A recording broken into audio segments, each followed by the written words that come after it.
Welcome back to the channel. I'm Oliver Phil.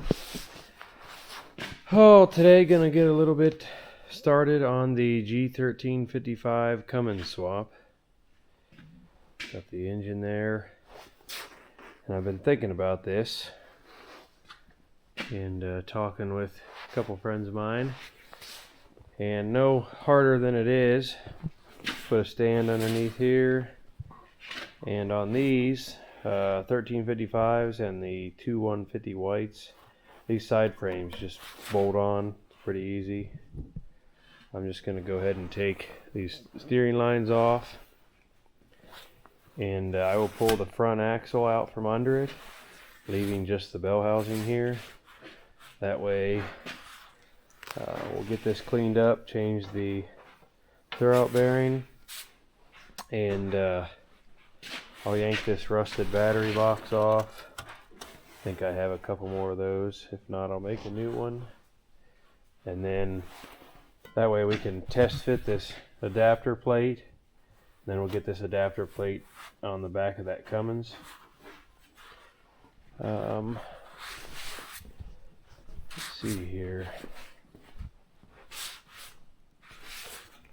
Yeah, so I'll get this step off as well. Actually, what I probably will do, I have a couple choices, because this is the step off of a 2150, and over there was the original battery box. So I would probably go ahead and put my batteries here. Just depends what I want to do. I like this step better. The guy before me was getting ready to put a white cab on it, so he's got the white dash and he put the white step on it. So we'll see what I want to do. I'm not super worried about this thing being 100% original, because it's obviously not going to be. I want this one to kind of be more like a modern type build, but still making it look very, very similar to the 1355 when done.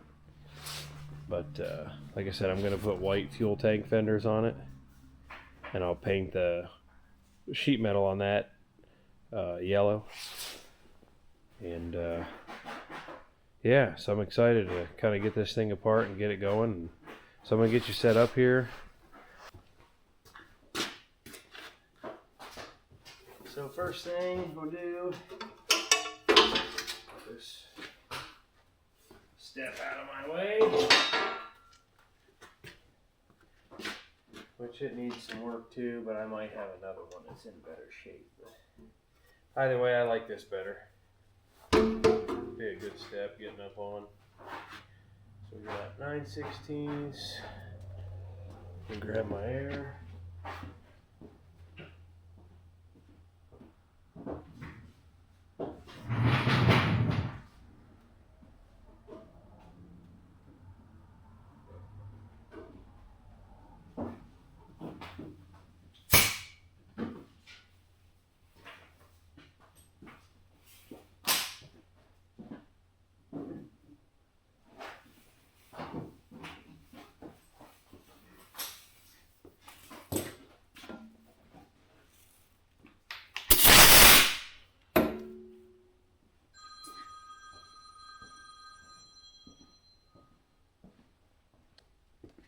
Okay.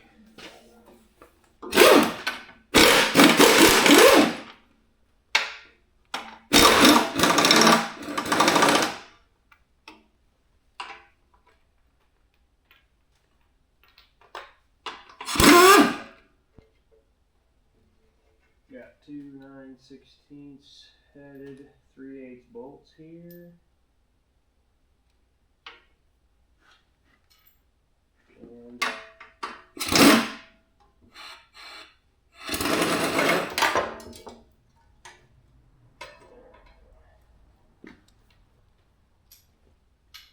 get her hanging by one bolt. That'll make it easy to grab.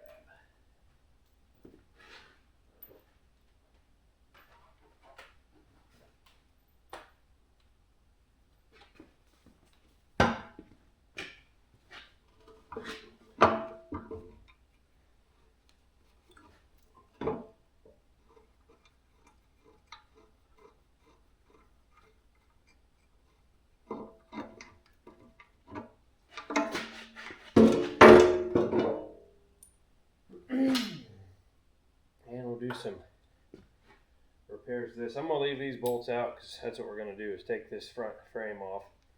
So I'll leave these out for a minute because I'm going to mess with them.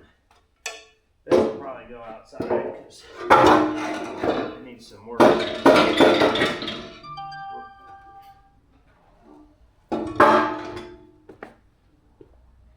Alright, I'm going to take these lines off and get them capped, get these lines out of the way so I can finish figuring out about moving the front frame out of the way. Let me come over here and show you. Like I said, we got these two power steering lines that come up to the cylinder. Get those out of the way because we're going to pop these front frame members off and should be able to go from there. Alright, I'll move the gantry over a little bit. Now get these lines.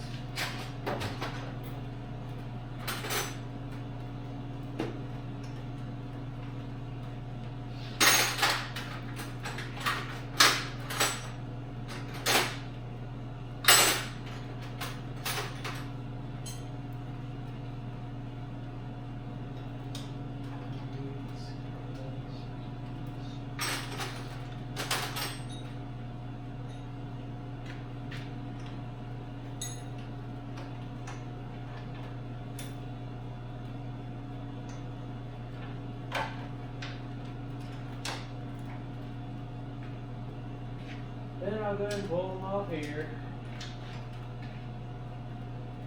Well, maybe I'll just come back to here.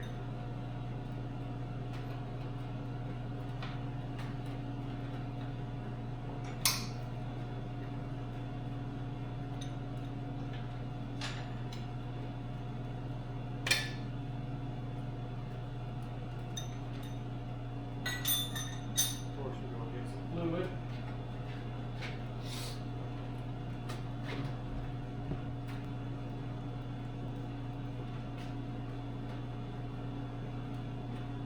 Grab a diaper pad here.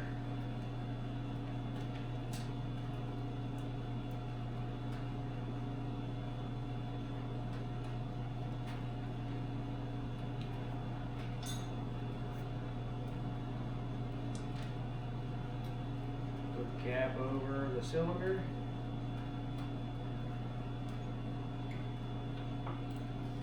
Let this line drain a little.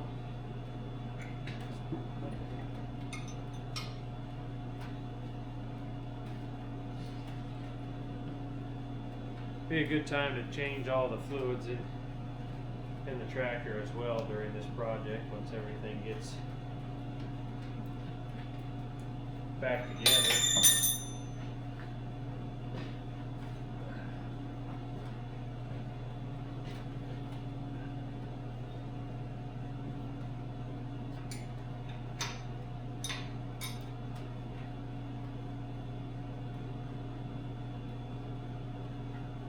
Quite a bit of fluid in these lines.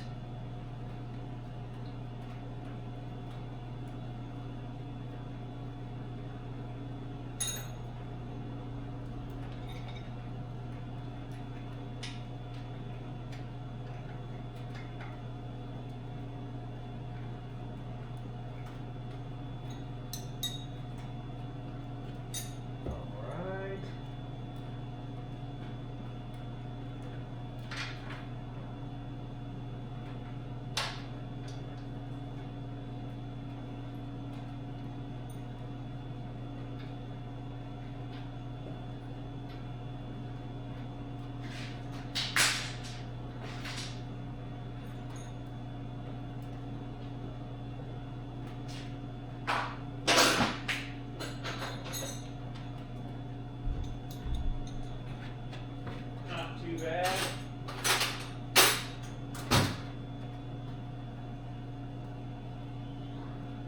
Then I put the gantry over the wishbone pivot here.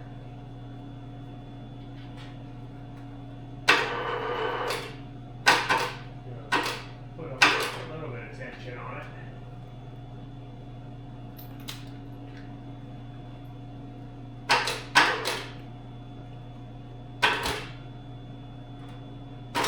Alrighty. Just in case it wants to tilt. Got that. I'm also going to put the transmission jack. See if we can't show you down here. Also going to put the transmission jack underneath there. I'll probably be coming in with a skid loader.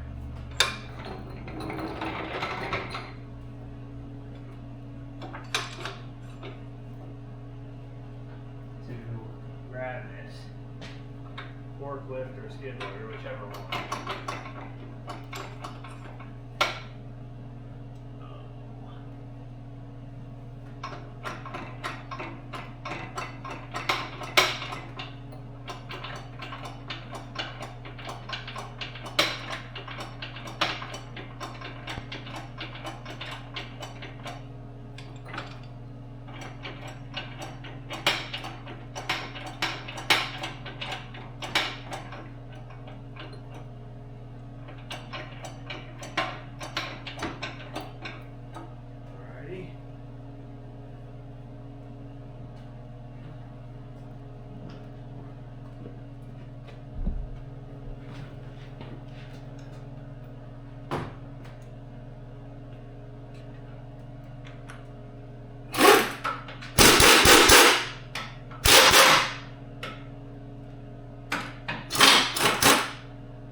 Side.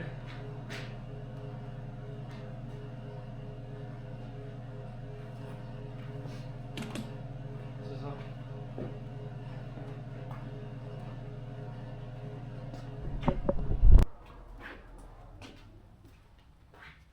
come over here. Make sure we got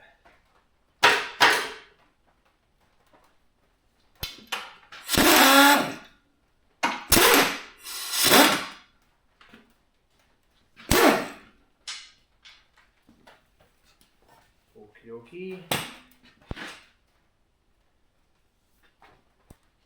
So we pretty much got this. It's pretty much supported. We got the tranny jack. Move you back here. Just gonna try to roll it forward a minute. Obviously, someone put this engine in the way, but ultimately I'm moving the front end out of the way as well, so I can have room in here. So I gotta bring another couple cars and tractors in.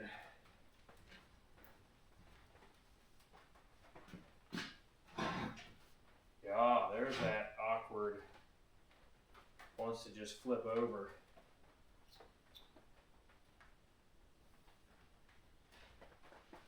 Okay.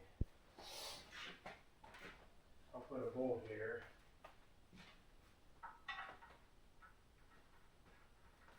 Which will hold that from happening. So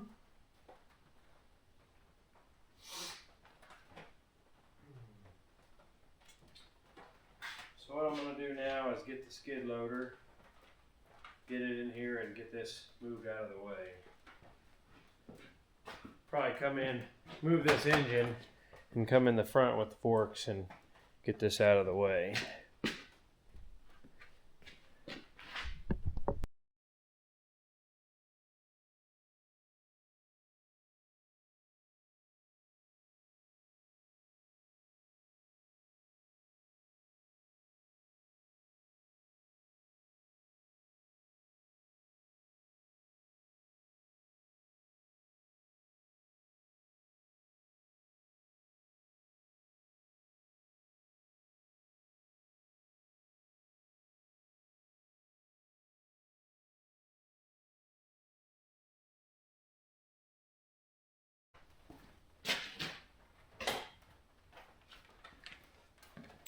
Well, got that out of the way.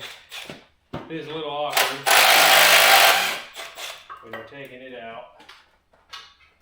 It wants to flip on you.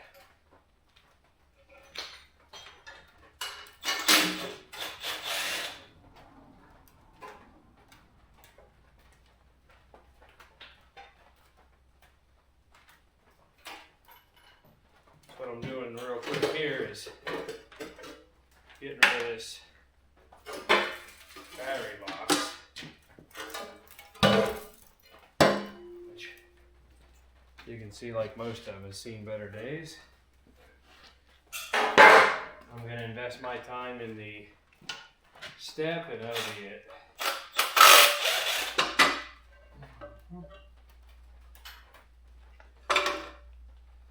There's the other half of that.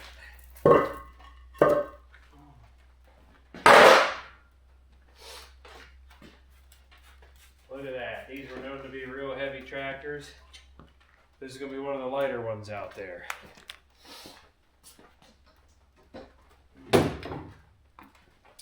Alright, now we got this easily accessible. I got to clean up the shaft, and I want to pull this out. Drop bearing. A little bit of water in there from sitting outside. And I got a brand new bearing that I will go ahead and put on. So that way we'll have everything inside there will be good to go. So set this aside.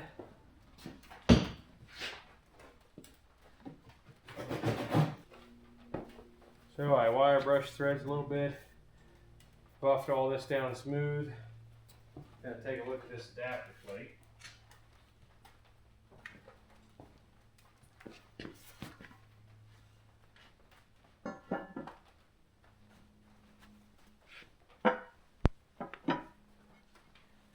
At first I didn't think it was quite right, but I had to double check with Brad on some of the design, and help me figure it out. Alright, so it looks like it should work. Got my 3 bolts here for the starter that'll go into here. This gets bolted to the engine. Looks like 1, 2, 3, 4, 5, 6, 7, 8, 9, 10, 11. 11 holes that'll still be used. Not all of the holes will be used, but in talking with Brad, we do not think there'll be any type of structural issues, just with a couple up here. Looks like this is the last one. That one and this one.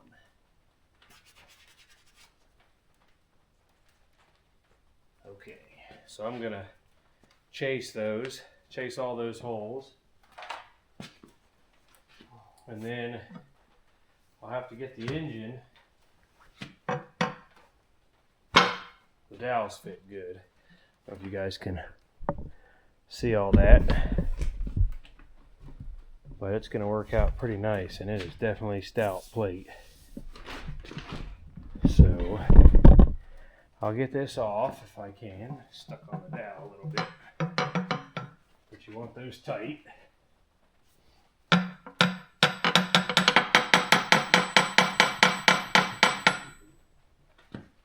We're going to grab a slight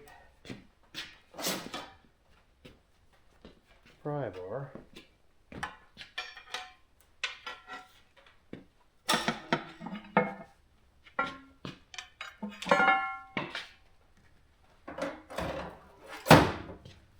So that looks like it's going to work good. So I'm going to get those holes chased out, and then we'll see about getting the engine in the air, and we'll take a peek at getting it bolted to the back of the 8.3, which is right here. So we'll get it bolted around here, and then if everything looks good there, I will touch that up with paint and we'll try to mate it together. Alright, got these all cleaned up and chased out. So now I'm gonna lift this motor up. I got the gantry removed and the engine slung. I touched this up with a little bit of black paint too while I was at it. So now I'm gonna get you set up here.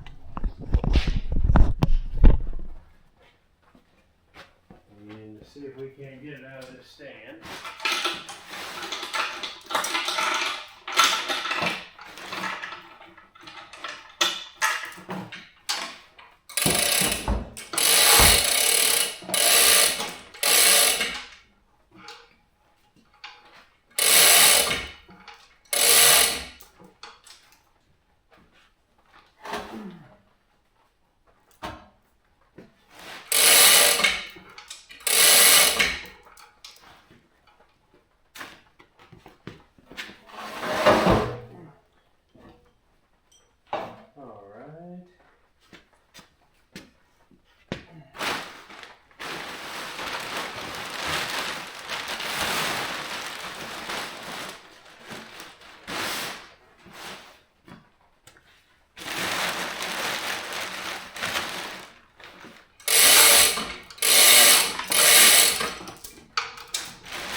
Oh.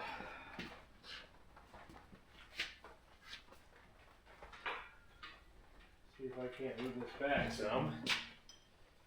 Alright.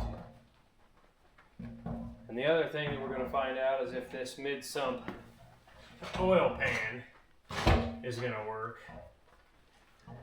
as well. So, got that off. Let's shoot some light on it here.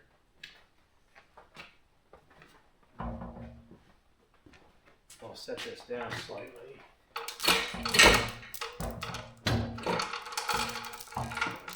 Just so it quits spinning. Alright.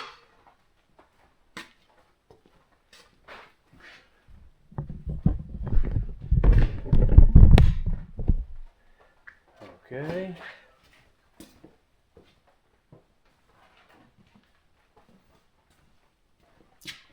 See if I have some alignment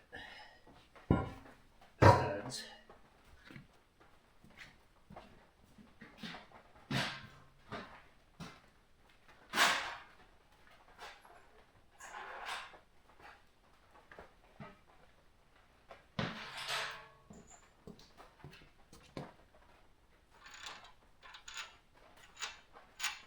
Next size up.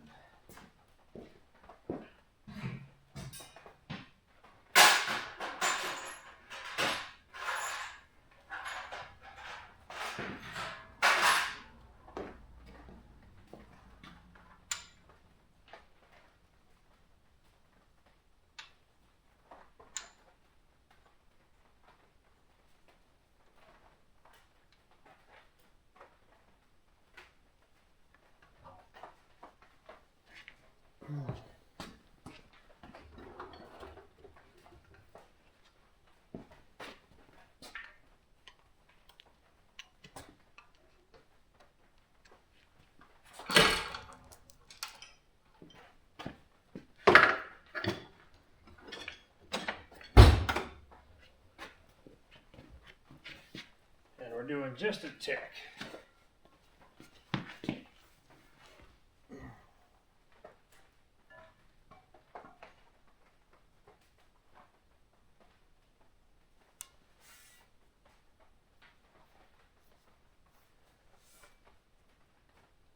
1, 2.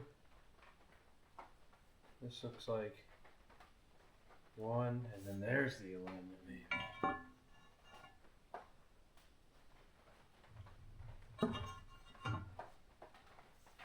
There we go. Didn't like my first set of holes I grabbed. Okay, there's the dowels.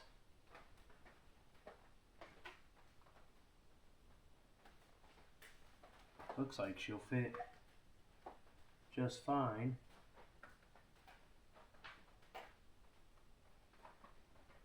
But that won't be great blocking. She'll block some of the rear oil pan bolts. But I think if we get those, if say we had to pull the pan,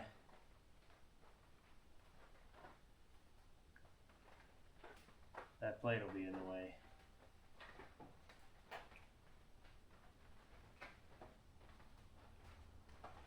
Okay, but it does look like it's gonna work. So I will probably get it cleaned up and just get some black on it for where it's going to be exposed. But I think overall it's going to work pretty good. So we'll get the plate ready and kind of see how the flywheel works. I'll show you that. I haven't done any Cummins conversions, so you guys are getting to do it with me for the first time here. So she fits, and then like you guys saw, it'll fit up against this bell housing, and then we have a completely new flywheel, and then it just takes the regular AGCO drive hub and put a new bearing in there and put that on, and then bolt the factory clutch and pressure plate to this as well. So that's a nice nice part about it, is it does seem to be lining up the way it should. So let me get my next steps in order here and how I'm going to go about doing it, and I will set you guys back up so you can see what's going on. When you put the adapter plate on, I found out, you figure that's about 3/4 of an inch thick, I think. When it gets bolted to the back of this engine, you can no longer get to the rear oil pan bolts and get the oil pan off. So that'll be fun.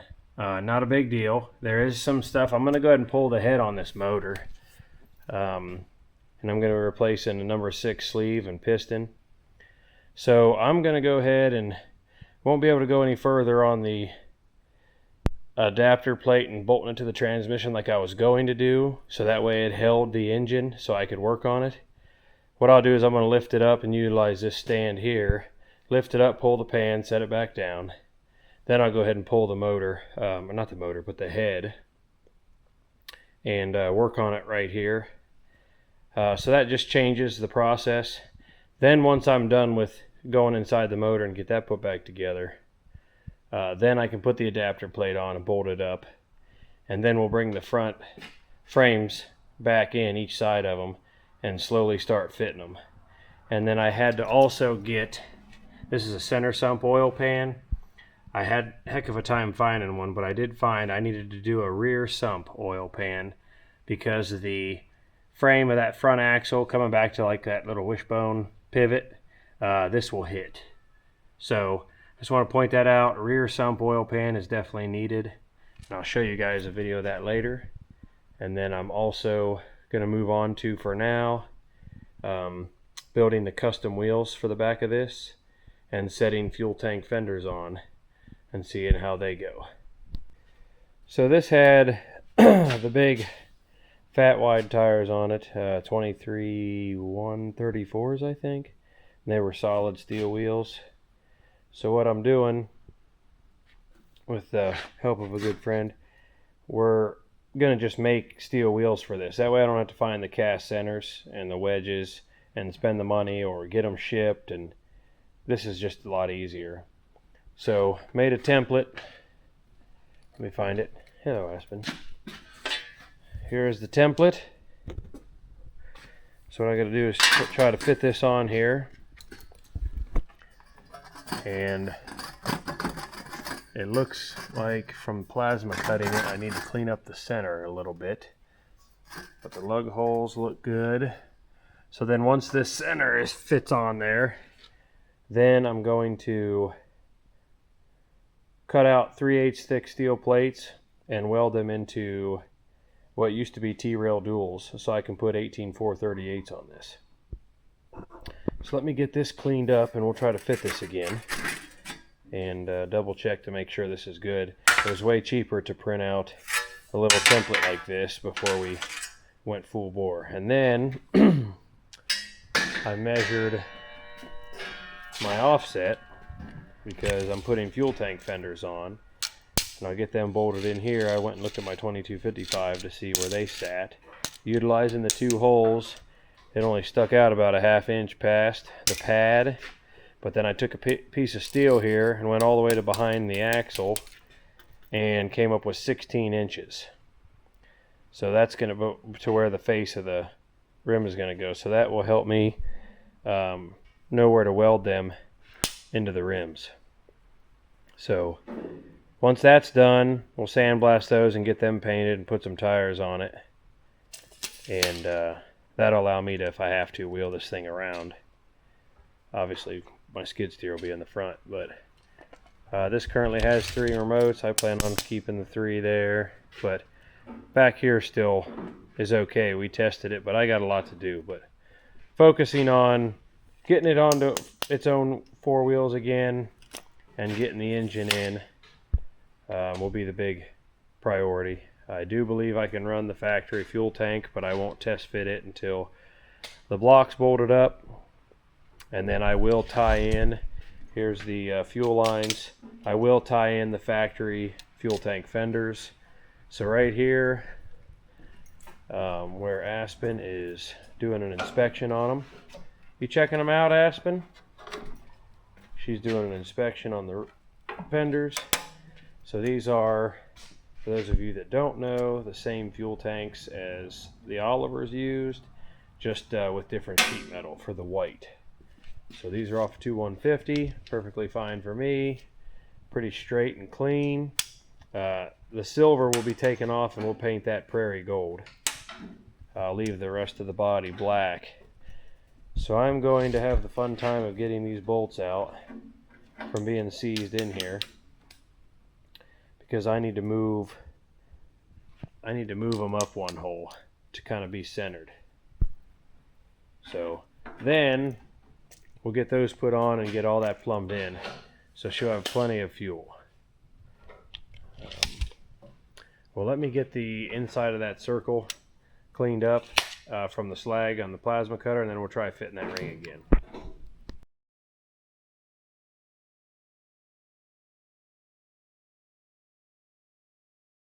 All right.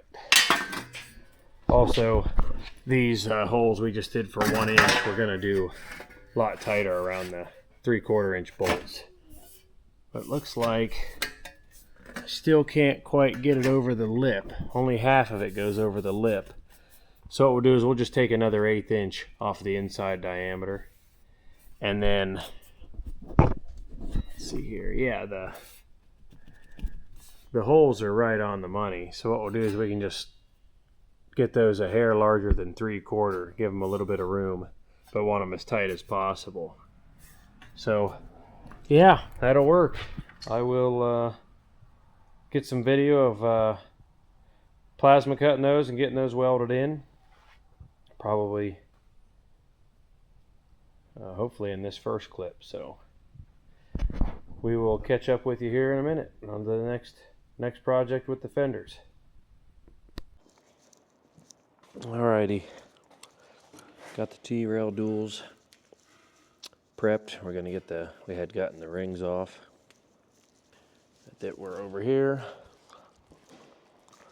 Don't need those. And with the offset that we're doing, we will not need to worry about the T-rail. It's going to be towards the inside and not in the way. So the offset I measured, the plate will go in from this side, leave the valve stems facing out, and be a nice rim. and we'll weld that in and see where it lands. So then we'll get these sandblasted and get them painted.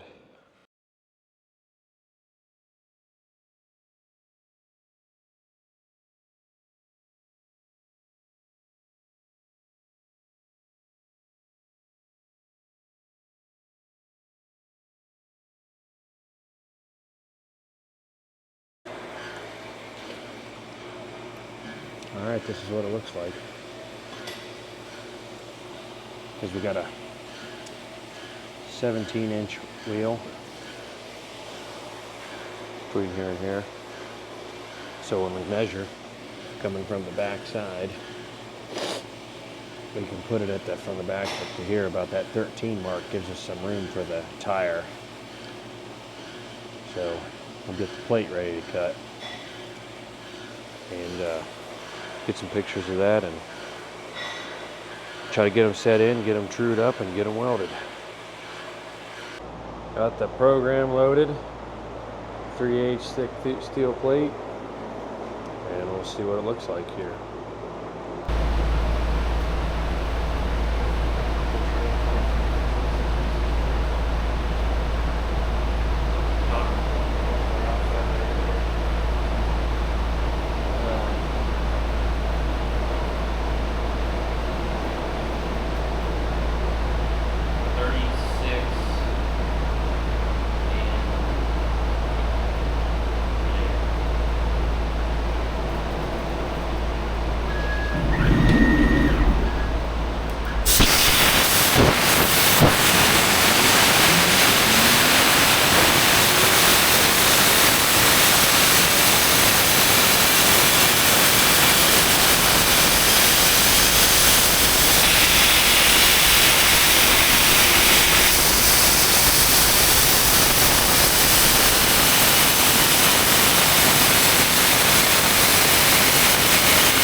Fitting it down in here, about to give it some manual persuasion.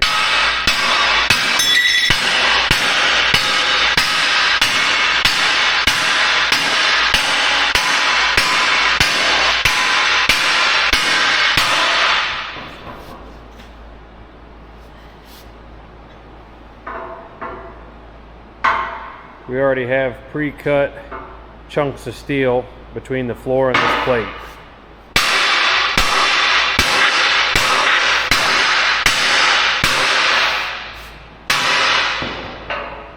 We went with 12-inch from the floor to the inside of this plate.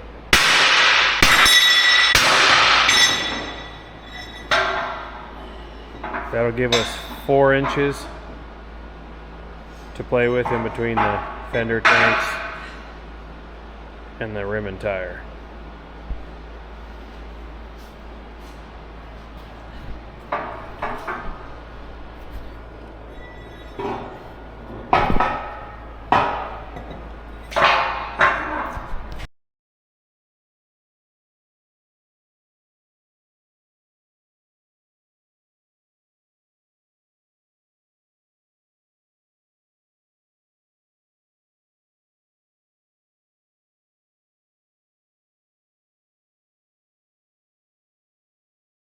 Alrighty, that was a little bit of the process, setting it in.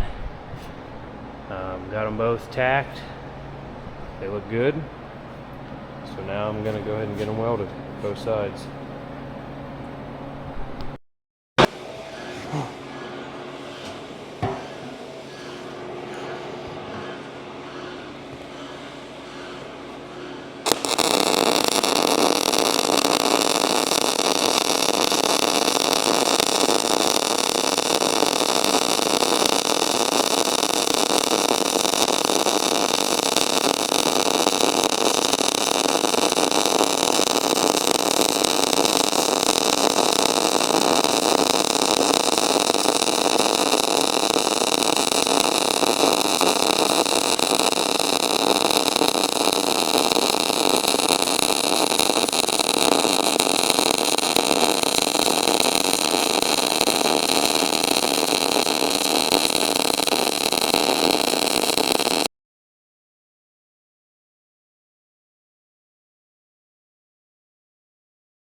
Alrighty, back to the other shop here from my buddies, and just did a quick set the rim up on here. As you can see, plenty of room. I'll have the fenders here, and the rims fit like a glove. I'm gonna take a sander disc or a burr diamond wheel or whatnot around the inside there, center hole. We wanted those to be as tight as possible, but looks like it's going to work just fine. It'll have a neat look to it, but plenty of room for my fender, and that way we won't hit nothing. So definitely like that. Those wheels came out nice. Just another tick in the process. I'm gonna get these sandblasted, and we'll get them painted white, and then get the tires put on them. I'm not running new tires right now, but as you guys know, or some of you, tires ain't cheap. Nothing's cheap, and this is gonna be a budget build, but whether that means save money or blow the budget right now, I'm not sure. So get these sandblasted, painted white. I'm going to verify and get the fit just perfect. Like I said, I'm going to clean up this center edge of the hole on the rim, but definitely like it.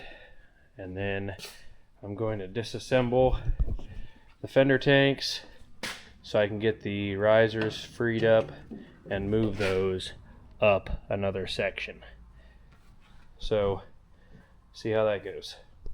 Well, finally got the front covers off of these tanks, and you can see the tanks kind of take shape here. So I got to get all this cleaned out and unbolt the main mounts. Now's the time I'll get the silver sheet metal off and get them prepped for paint.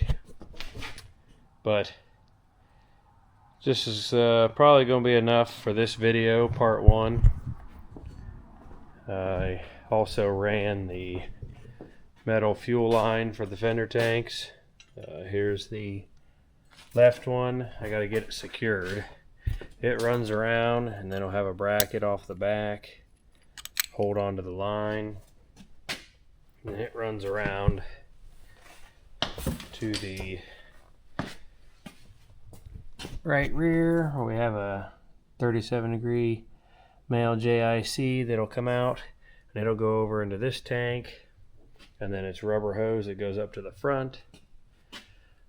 This is one of the factory elbows.